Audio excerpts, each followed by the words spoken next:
Irmãos, boa noite a todos e a todas. Eu gostaria de convidá-los, primeiramente, a abrir as suas Bíblias no livro de Eclesiastes.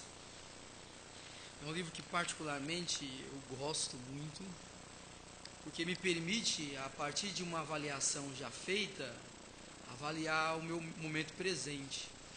E a palavra de Deus é essas lentes que nos permite olhar com mais precisão a nossa vida e a vida que nos cerca. E eu gosto muito desse texto justamente por causa disso, porque me permite olhar mais além na época em que vivo. Eclesiastes capítulo de número 1.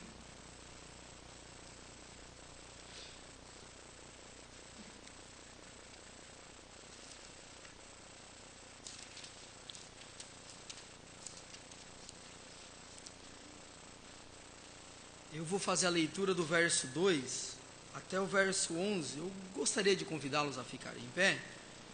Vamos reverenciar o texto sagrado, que é a palavra de Deus.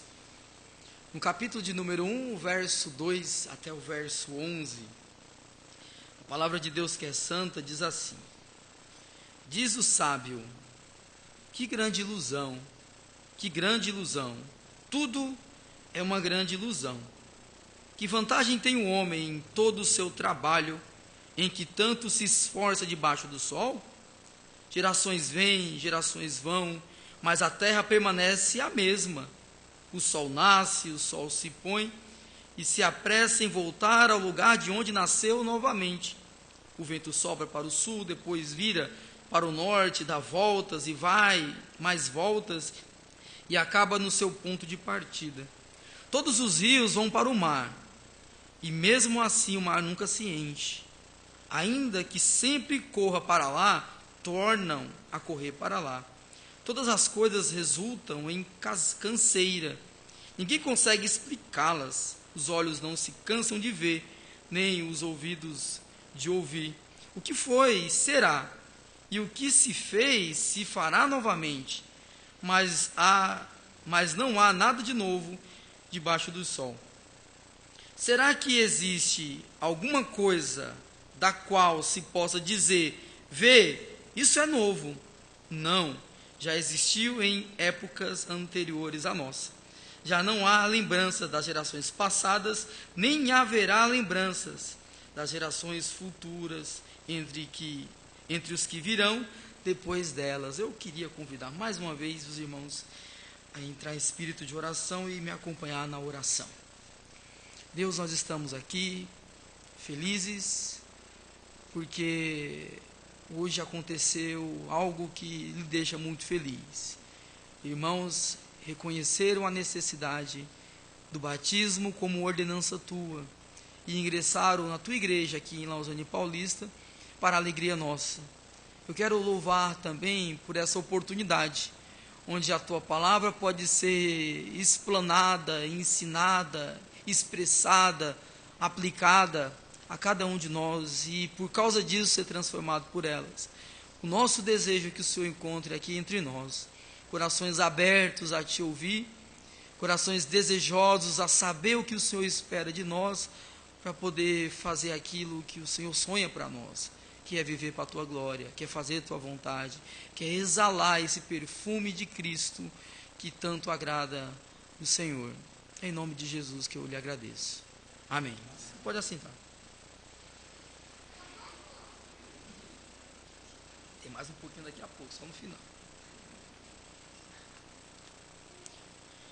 Meus irmãos, as inúmeras tarefas da Igreja de Jesus, a gente fosse classificar a cada ponto de vista ou a cada colocações eclesiásticas, dão-se um rumo à Igreja de Jesus. A Igreja de Jesus tem uma missão, como tem, além dessa grande missão, outras diversas missões. Uma pergunta que às vezes me preocupa é saber qual que é a maior de todas as missões da igreja para poder se prender a ela. Porque às vezes a gente fica tão preocupado com aquilo que é secundário e esquece daquilo que é essencial, daquilo que é fundamental, daquilo que é mais importante. Mas olhando para a Igreja de Jesus, qual será a sua grande missão? Qual será a grande tarefa e função confiada ao nosso exercício pelo nosso Senhor? Eu sou aqui forçado a classificar que talvez aqui a nossa maior missão, entre outras, é a capacidade de influência. Seria a oportunidade de transformação, ou o se doar para poder se transformar. A igreja tem diversas missões, a gente sabe. Talvez a maior de todas as missões é a adoração. Agora, uma missão também que nos é muito importante de poder sempre rever para poder praticar, é essa capacidade que nos foi dada de poder influenciar, de poder transformar, de poder se colocar como sendo uma possibilidade de mudança a outras pessoas que nos olham. Quando você começa a avaliar o padrão familiar, aí tem uma igreja que tem uma postura e um padrão familiar, esse padrão familiar serve como exemplo. A postura de um filho, a maneira que o empregado lida com o seu patrão com o empregado, isso parece ser uma ilha à parte dessa grande ilha chamada sociedade. Mas é uma necessidade que temos de poder nos colocar como sendo essa fonte de escape. Existe uma possibilidade de mudança, sou eu e você. Existe um outro tipo de gente que deve ser gente como gente deve ser, somos nós.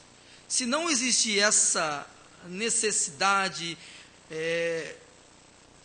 da igreja de influenciar, o mundo vai se espelhar em quê? A sociedade vai se espelhar em quê? Hoje nós tivemos uma oportunidade de dar um passo para um futuro melhor, voltar certo. Esqueci aquele slogan do Tiririca, embora ele me perdoe, está me assistindo pela internet, eu não vou votar nele, nunca eu votei, mas não vou voltar. Pelo meu voto eu já seria aposentado, ganharia uma boa grana sem fazer nada. Então a gente tivemos hoje a oportunidade de dar um passo em uma esperança de um futuro melhor. É só avaliar a situação e olhar aquele que tinha melhor qualidade para nos oferecer isso. Ou seja, a igreja é essa ilha que é oferecida a outras pessoas como existe saída para nós. Em sua oração sacerdotal, lá em João 17, Jesus ele faz uma oração que é bem interessante. É uma oração por ele, pelos seus que estavam ali presentes e por nós. Ele faz uma oração futura, onde nessas suas palavras cabe eu e você. Nessa sua oração sacerdotal em João 17, a sua preocupação também se dirigia, ou seja, se prendia no desafio que a sua igreja deveria enfrentar perante o mundo. Perante uma sociedade completamente em trevas, longe de Deus e que carecia de informações que existe um Salvador. Se ninguém falar que existe, quase ninguém vai saber que se existe ou não um Salvador. Mas como é que eu posso mostrar que de fato existe um Salvador? Quando eu expresso uma vida que foi salva por Ele. Quando as pessoas avaliam, começam a pesar e dizer de fato, Deus existe e está vivo na vida dessa pessoa. É isso que possibilita o influenciar. É isso que aguça no outro o desejo de mudança. A partir da mudança que é feita em nós. E lá em João 17, nessa oração sacerdotal, Jesus fala assim, para que o mundo creia que tu me enviaste. Se eles estiverem em mim e as minhas palavras estiverem neles, o mundo vai saber que o Senhor me enviou. Ou seja, o mundo só perceberá que existe um Deus quando os seus embaixadores anunciar que esse Deus existe. E mais, que esse Deus possibilita transformação. Agora, num desafio de querer influenciar, como sendo uma marca da Igreja de Jesus, nosso desejo apaixonado de cativar a sociedade, às vezes nós cometemos o erro de ser cativado e influenciado por ela. E é esse erro que a gente percebe que cresce cada vez mais, quando os meus valores se assemelham aos dos outros, que não reconhecem Deus como seu Senhor. Então, essa influência de fora para dentro, essa influência que nos cativa a querer ser como eles são, os estudiosos modernos chamam de secularização.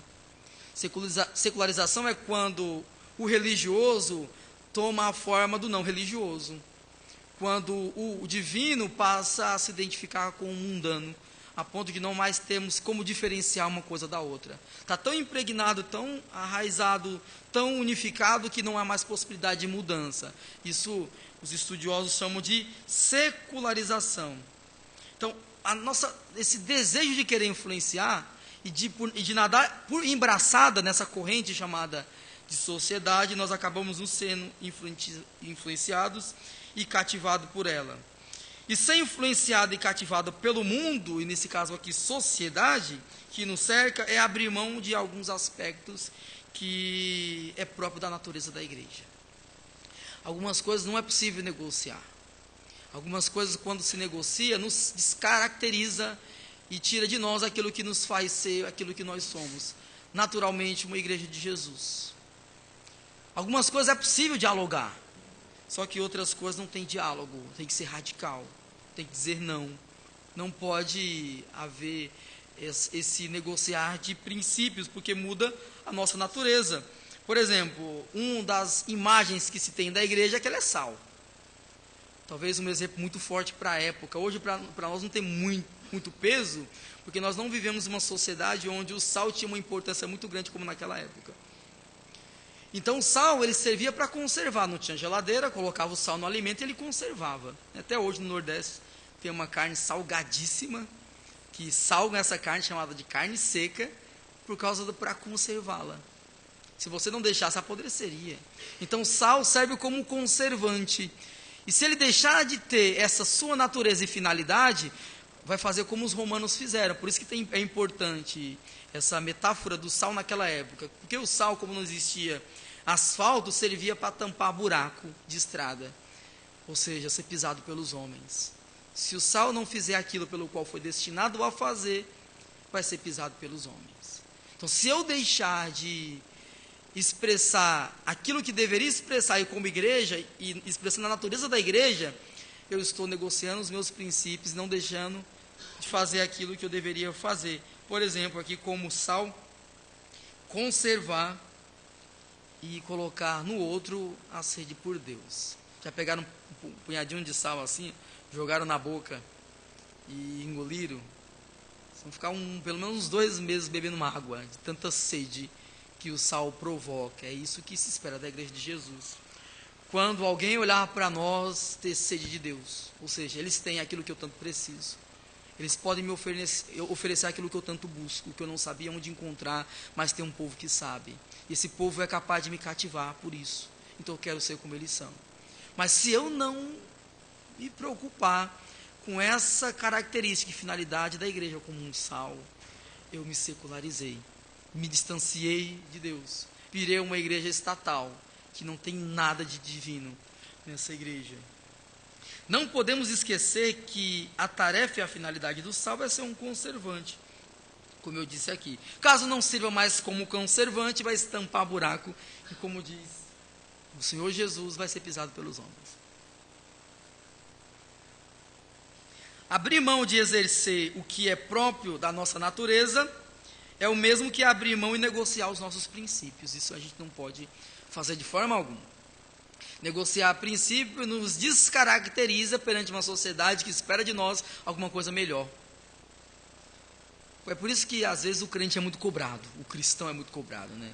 Mas você é cristão e faz isso, mesmo que isso seja o quê?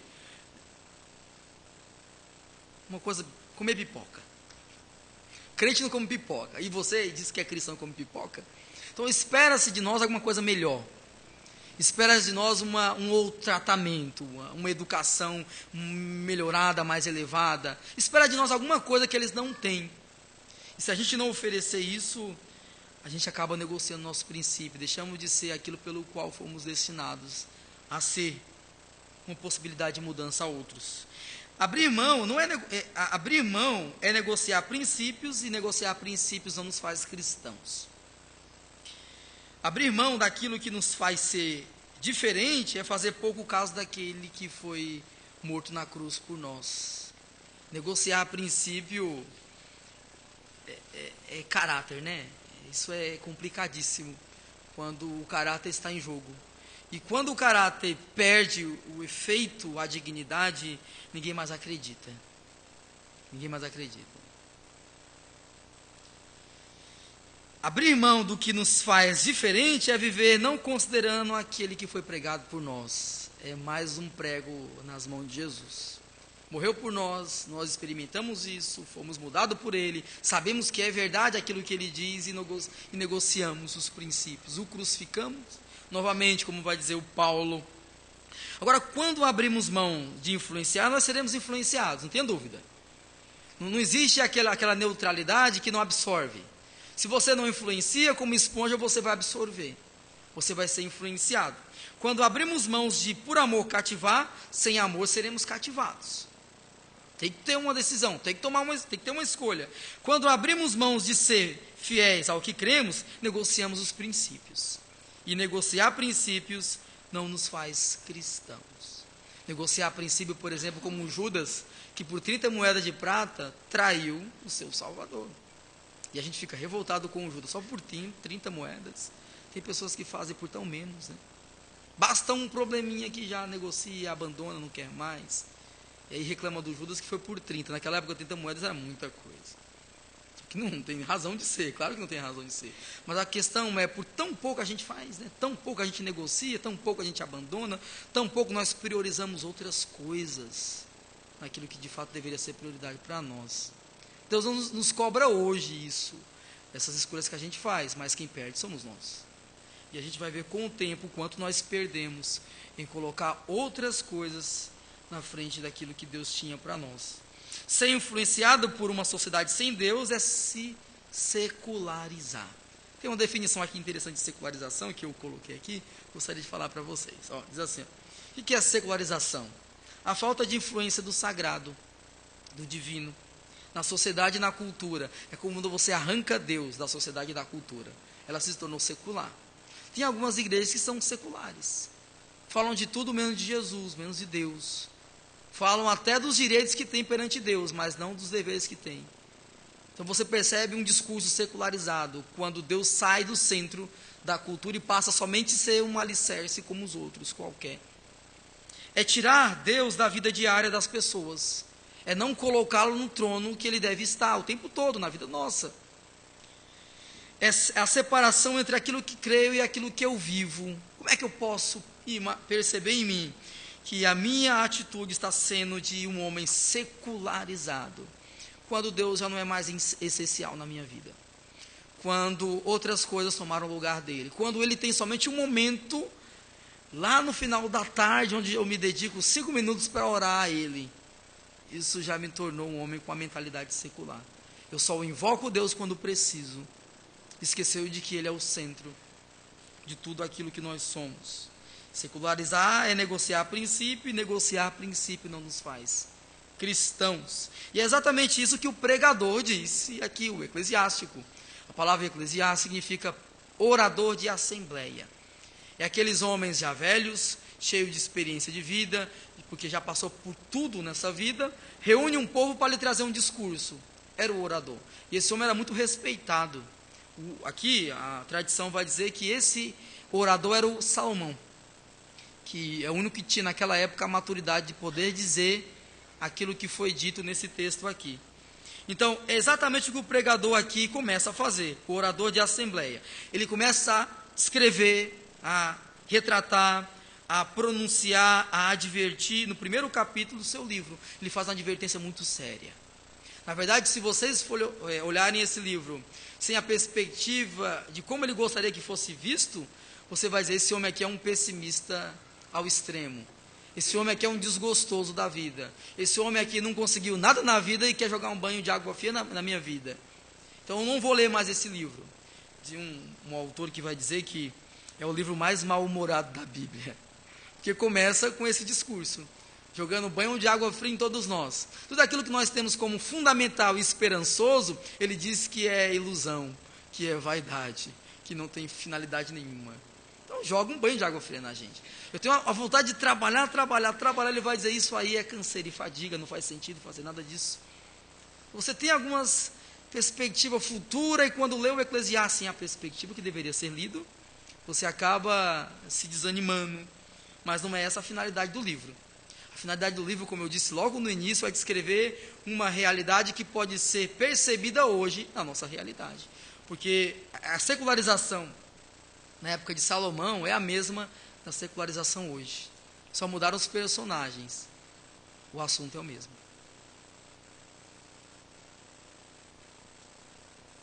em suas palavras iniciais, ou as suas palavras iniciais, soam aos nossos ouvidos como um pessimismo exagerado. Eu li para vocês aqui, olha, começa logo assim, ó. Primeiro ele começa se identificando. Palavra do sábio, filho de Davi, rei de Jerusalém. Aqui é Salomão. No versículo 2 ele começa já animando a gente, ó. Que grande ilusão. Que grande ilusão. Tudo é uma grande ilusão. Em outras traduções está como vaidade. Que pessimismo exagerado, quando não visto pela a perspectiva exata, que é a perspectiva de Deus. A maior expressão de pessimismo é não ter razão para viver. O que é um pessimista? Uma pessoa que tudo vai de mal a pior, pelo menos na visão dele. Você fala, nossa, que dia bonito, ele vai dizer assim, ó, mas mais tarde vai chover. Pessimista. Nossa, a Marina está na frente, mas é o Aécio que vai... Não, quer dizer, é o contrário. Nossa, o Aécio está na frente, mas a Marina que vai ganhar. É um pessimista. Ou seja, ele tem uma perspectiva de um futuro, todo mundo está vendo aquilo que é melhor, mas ele não consegue enxergar. Pessimista. É o que a gente encontra aqui. Ilusão, ele começa dizendo. Que grande ilusão. Tudo é uma grande ilusão. A gente gasta a vida trabalhando. Aí continua o versículo. Se esforçando e no final, que vantagem nós levamos em tudo isso?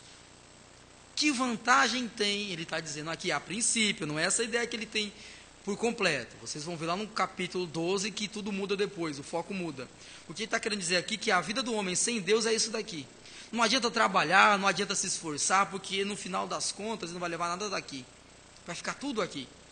Essa pergunta que ele faz, ou seja, que vantagem o homem tem em tudo isso, é uma pergunta retórica. Pergunta retórica é aquela que não precisa de uma resposta, até porque não tem resposta. Ela já é evidente.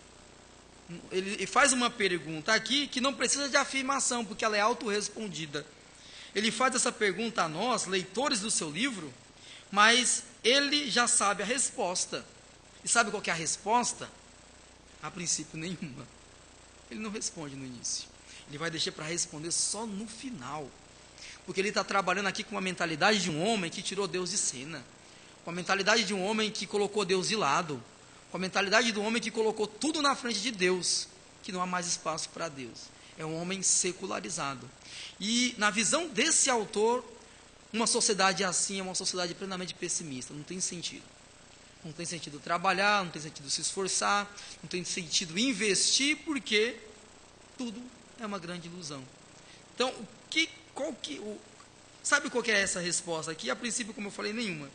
Não é uma questão de conhecimento, é uma questão de vivência, é uma questão de experiência, é uma questão de ter experimentado aquilo que lhe falta, ou seja, de uma experiência que lhe foi roubada, que segundo ele, debaixo do sol ninguém tem.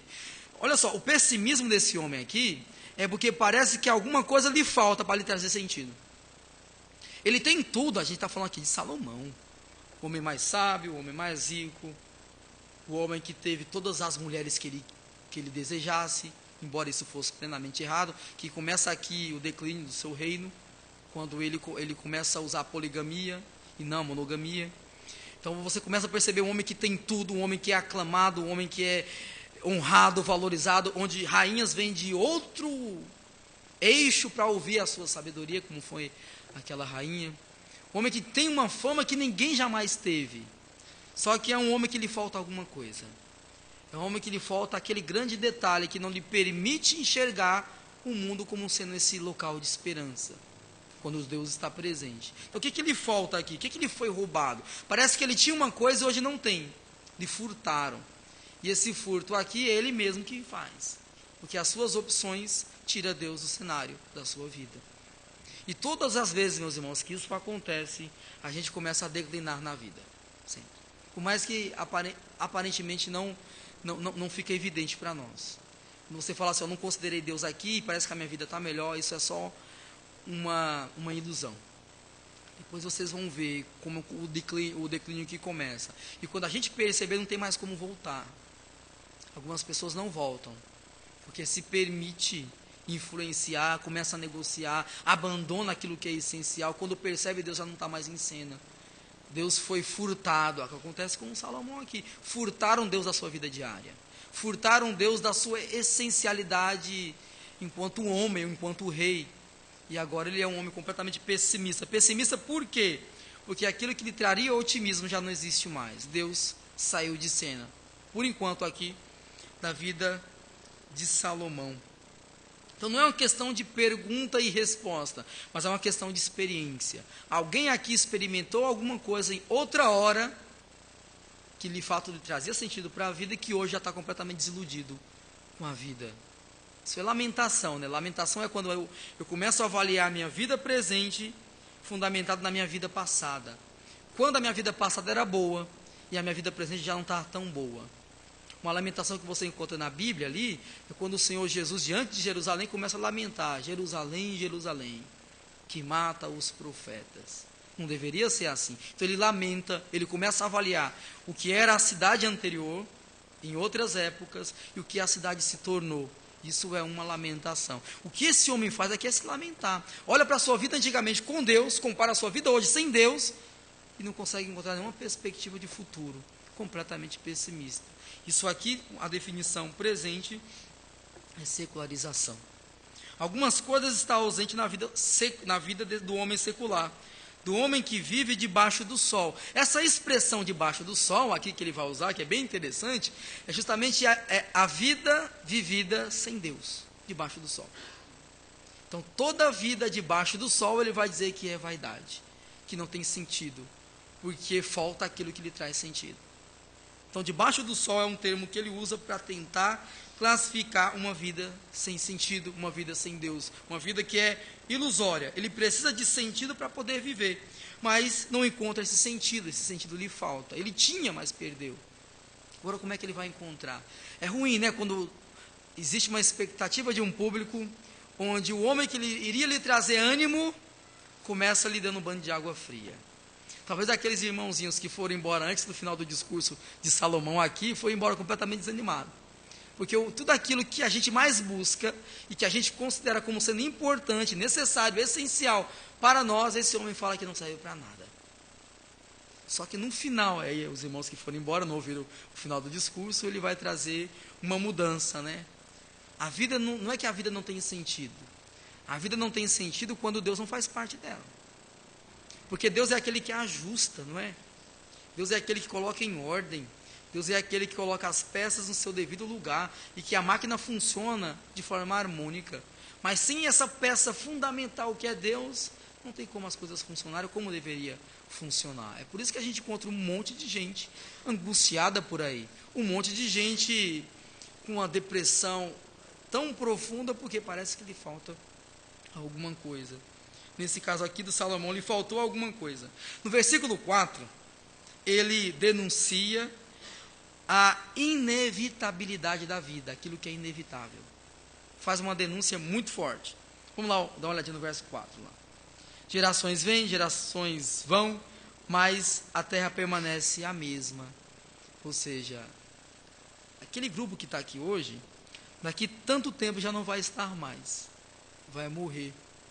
E aquilo que é inevitável na vida, aquilo que todo ser humano tenta prolongar, às vezes com tratamento, às vezes se congelando. Nos Estados Unidos tem lá parece que é um casal, se eu não me engano, são 3 pessoas que morreram, se congelaram, porque estão na expectativa que a ciência um dia desenvolverá alguma coisa para os trazer de volta. Ou seja, tentar prolongar a vida aqui na Terra. É uma coisa que é inevitável, todos iremos partir. Se o Senhor não voltar, todos partiremos. Mas todo mundo tenta prolongar. Quem aqui quer morrer? Olha, o Edivaldo, não, Edivaldo, um negócio. Depois, né? Agora não, tem muita coisa para fazer aqui na terra ainda. Tem muito Jesus para anunciar, né? Mas é uma coisa boa, claro que é uma coisa boa. Aquilo que para um homem sem esperança é uma tragédia, a morte, para um cristão é uma passagem de fase, né? É um outro momento, é uma vida melhor. Só que o que nos incomoda na morte é que ninguém foi criado para morrer. É por isso que ninguém se conforma com ela, mesmo sabendo que do outro lado da vida ou da morte, nós temos um paraíso a nos esperar. Mas o que nos incomoda em querer morrer é que ninguém foi criado para isso. A morte é um intruso na vida da gente. A morte é uma coisa que não deveria estar, só está porque o homem pecou.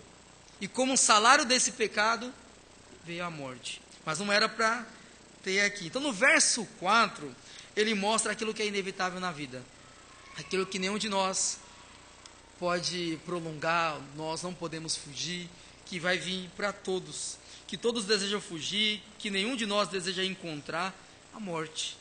Não tem sentido nascer se vamos morrer, poderia dizer aqui o pessimista, entre aspas, eclesiástico. E o que é pior, não faz sentido correr feito um louco, trabalhar feito um louco, se sabemos que nós vamos morrer e deixar as nossas coisas aqui. Aquela passagem e a parábola do rico que tenta ampliar o seu campo para colocar mais dos seus bens, e que é chamado de louco, é porque ele estava priorizando os seus bens, não aquele que lhe dava os bens, que era Deus. Então ele queria somente o conforto, e disse para a sua alma: agora você pode folgar e ficar em paz, porque você está tranquila. E a advertência é: você é um louco, porque hoje mesmo pedirão a tua alma, ou seja, hoje mesmo você vai acertar a conta com a morte. E o que você tem a oferecer? Percebe que todas essas coisas são importantes, mas quando aquilo que é mais importante sai de cena, essas outras coisas não têm sentido. Pessoas nascem, pessoas morrem e o mundo continua o mesmo, disse o texto. O sol continua a nascer e se pôr e volta ao seu lugar de origem. É um círculo vicioso. Ele nasce, ele se põe, ele nasce, ele se põe, ele nasce, ele se põe. Todos os dias, todas as horas, e tudo permanece o mesmo. Só quem muda são os personagens desse grande espetáculo que chamo de vida, que é eu e você. Mas ele continua o mesmo. Aí ele começa aqui a tentar explicar o porquê que ele tem tanto pessimismo em relação à vida debaixo do sol. O orador de assembleia, ele retrata o caminho e a falta de sentido de uma vida que não é vista e vivida pela perspectiva de Deus. Toda maneira de viver onde não tem como centro o que Deus espera daqueles que são seus, não tem sentido algum. É Deus quem traz o sentido para a vida nossa. A vida secularizada arranca Deus do centro. Deus não faz sentido no mundo moderno como esse. Deus só faz sentido quando o calo aperta para essas pessoas. Aí começa a buscar a Deus, aí começa a ter sentido. Mas enquanto tudo está bem, ninguém busca. Pensando aqui daquela porta para fora, né? Ninguém se preocupa. Até confessa que Deus existe, que amam a Deus, que reconhece que Ele é o criador de tudo, mas não vive como se Ele de fato existisse. Isso aqui é o que chamam de secularização. O homem secularizado se retrata naquele filho que se distancia do pai, naquela parábola do pai que tinha 2 filhos, né? Ou a parábola do filho pródigo, como alguns textos colocam. Ou seja, um filho que pega os seus bens e vai para distante do pai. Vida secular é uma vida onde o pai não está presente. E esse pai aqui é Deus, né? Onde a sua vida já não mais é vivida sob os preceitos de seu pai bondoso. Ele está distante, ele faz o que quiser da vida dele. Terra distante é a ausência de Deus. E a ausência de Deus é secularização. Eu quero aqui chamar a atenção para a expressão que o orador usa para descrever a vida sem Deus, né? Para descrever a ausência de Deus no âmbito da sociedade e da vida de muitos, que é a vida debaixo do sol. E segundo ele, a vida debaixo do sol é vazia, ou seja, é vaidade, é vácuo. Essa palavra vaidade é uma palavra de raiz latina que tem essa ideia de vazio. É uma lata, pega uma lata que você tira todo o conteúdo de dentro e você joga no chão e ela faz um barulho danado porque não tem nada, é oca, é vazia. Quando você vai na expectativa de ter alguma coisa, ela não tem nada para te oferecer, porque não tem sentido algum. Essa é a vida de um homem sem Deus. Essa é a forma de viver de uma sociedade onde Deus não é seu centro, onde Deus foi arrancado do seu centro, onde o homem passa a ser o seu centro e a dirigir os seus próprios passos. A advertência para nós temos que tomar esse cuidado, porque de vez em quando a gente faz isso, né? Principalmente quando a vida está boa. Parece que quando a vida está ruim, nos aproxima mais de Deus que quando a vida está boa, né? Parece que o sofrimento nos atrai para mais próximo de Deus quando tudo está indo bem. A gente ora mais, se dedica mais, busca mais, vive mais, lê mais, se preocupa mais com as coisas de Deus. Agora é um perigo muito grande quando tudo está bem, né? O homem começa a pensar que é por causa das suas próprias forças, da sua própria capacidade, e acaba arrancando Deus. Deus vai ficando de lado, porque não há espaço para esse coração vaidoso de um homem que se jacta pela sua capacidade que tem. Mal sabe ele que essa capacidade foi também Deus quem deu. Essa falta de sentido e razão é o que justifica esse temor da morte. A morte que alcança a todos debaixo do sol. É o que o Eclesiastes está dizendo aqui. Ela chega para todos, pois a morte é mais forte do que nós. Como disse aquele filósofo lá de Itaperoabe, Chicó, né? Ele vai dizer assim, que a morte é o único mal irremediável, que engloba todos em um só rebanho, por tudo que é vivo, morre. Esse é o retrato e o fracasso do secularismo. Se por um lado traz essa vantagem do progresso, do sucesso, por outro lado nos priva de ter aquilo que é mais importante para nós, que é Deus. Esse é o retrato de uma vida vivida somente com os olhos debaixo do sol. Uma vida que se preocupa somente com aquilo que é horizontal e não com aquilo que é vertical. É um homem que só se preocupa com aqui e com agora, e esquece de dialogar com aquilo que é eterno. E que quando vai morrer, se desespera. Tem pessoas que se desesperam quando vai morrer, sabia? Porque não sabe o que lhe espera depois da morte. Agora, quem tem segurança, por mais que não queira morrer, tem a segurança que alguém lhe espera, atrás daquela cortina, quando ela se fechar, né? Quando a gente chama de vida. Quando a cortina da vida fechar, abre-se a cortina da eternidade. Nos espera aquele que nos salvou para a eternidade. É o que diferencia a vida sem Deus e a vida com Deus. E mesmo quando a vida com Deus não está tudo bem, há dentro do nosso coração a expectativa de que um dia isso vai mudar, isso vai melhorar. Essa esperança que falta às pessoas que não têm Deus. Para nós, meus irmãos, existe uma grande esperança. E essa grande esperança passa a existir dentro de nós quando nós confiamos em Deus. Um homem que tem Deus tem a esperança de que um dia a vida vai ser completamente outra. Que ele escreve a história e que no final da história ele venceu. É por isso que eu não posso julgá-lo, eu não posso criticá-lo, eu não posso me espernear quando alguma coisa acontece que me foge do controle.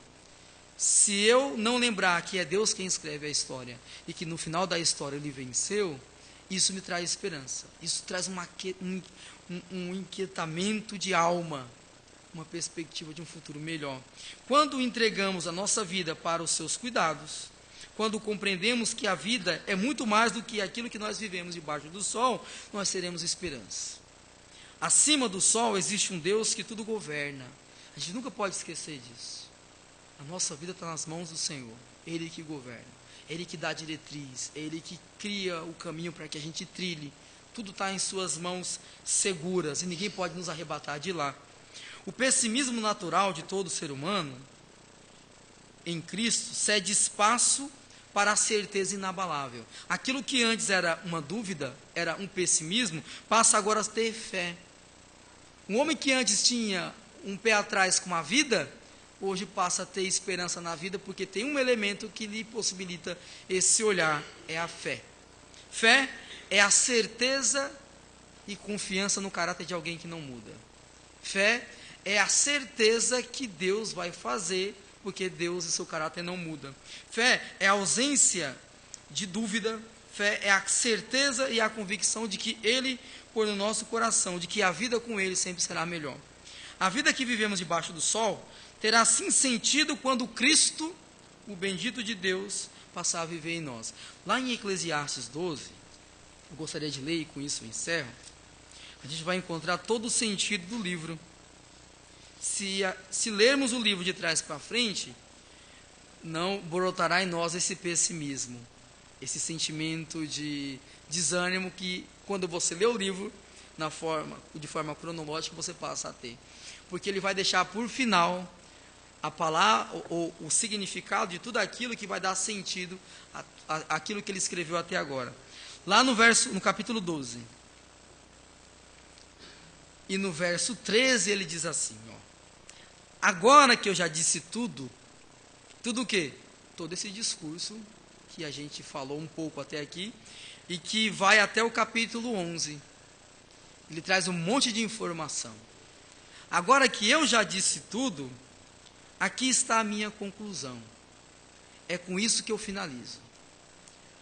Isso que eu vou dizer agora é o que eu gostaria de dizer antes, mas não disse antes para ter sentido. Então agora é a minha conclusão. Qual que é a conclusão que ele chega?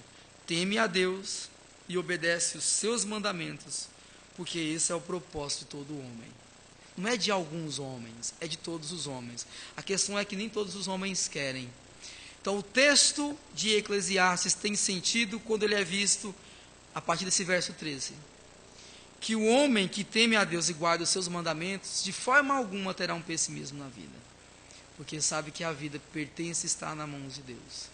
Que Deus nos ajude, a ficar longe de um pessimismo assim. Que Deus nos faça enxergar, no momento de crise ou no momento de abastância, de muita coisa, que Ele continua a ser o sentido dela, que Ele não pode ser retirado daqui.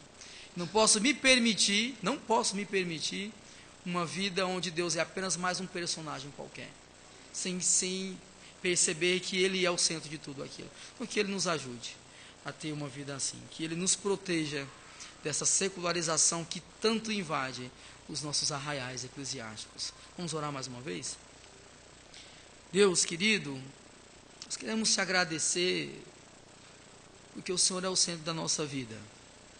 Queremos te louvar, porque no nosso coração existe o trono onde o Senhor reina, onde o Senhor é o Rei, é o Deus que nos governa e que nós somos seus súditos, que nós entregamos o nosso viver, porque reconhecemos que o Senhor é infinitamente mais sábio do que nós, e que sabe os caminhos que devemos trilhar, sabe as decisões que devemos ter, e sabe o que devemos assumir para nós como sendo mais importante. Que o Senhor seja aquilo que seja mais importante para nós. Eu sei que na correria da vida, eu sei que na turbulência do viver, tantas outras coisas podem nos tirar o foco, mas que o Teu Espírito Santo nos traga sempre de volta para o grande foco que é o nosso Senhor Jesus.